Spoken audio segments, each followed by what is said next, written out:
Just after 8 o'clock this morning, the University of Notre Dame announced its 30th head football coach in program history.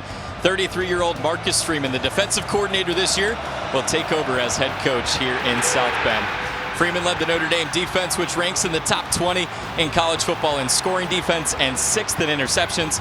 And we are so lucky that he's joining us here in the booth now. David Korzeniowski here with the new head football coach of Notre Dame, Marcus Freeman. Marcus, first of all, congratulations. What does today mean for you and your family? Well, it's still a little surreal. We saw a great video today of you walking in and meeting your team for the first time as head coach. What was that moment like for you? Oh, I wish I can go back and relive that moment for years to come. Welcome back to Jordan Field. Yale leads Harvard 12-8 midway through the third quarter, and a huge reason for the Bulldogs' success over the past couple of years has been their senior goalie, Jared Paquette. Paquette had 8 saves in the first half of today's game. He has 12 games in his career with 15 or more saves. In the national quarterfinal against Princeton last season, he registered 20 saves, which was a career high at the time, but then he topped it this season. He had 22 saves in an 18-9 win against UMass. He is 6th nationally in saves per game.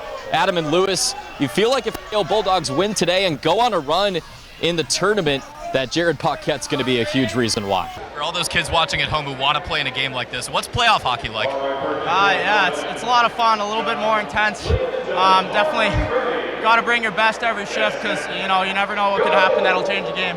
Sean, good luck. Thank you. Back up to you guys upstairs. All right, David, a lot of credit to you. You just got a hockey player to smile during intermission of a playoff game.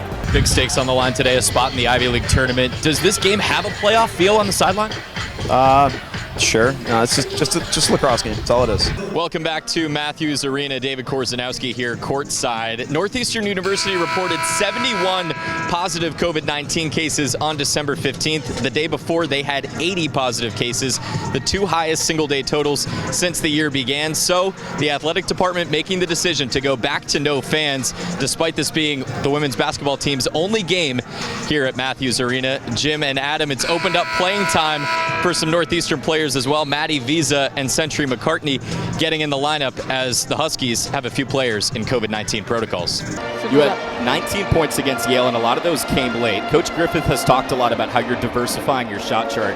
Where do you feel like you had the most success today? Today, my shot was falling, so it allowed me to drive to the rim a little bit more. I know you've been in a lot of series like this. What's the secret to wiping game 1 from your memory and getting after it in game 2? Yeah, it's a whole new game tomorrow. Thanks, Justin. Liam, this is a win-or-go-home game for you guys. What's the mentality going into a game like this? Yeah, we know it's do or die. For a little more on the shorthanded prowess of these two teams, here's David. Guys, pretty wild that both Harvard and Princeton have 6 shorthanded goals this season. They're tied for first in the ECAC, tied for 7th in the country. Henry Thrun had a shorthanded goal last night. Liam Gorman for Princeton had a shorthanded goal against Harvard back in January.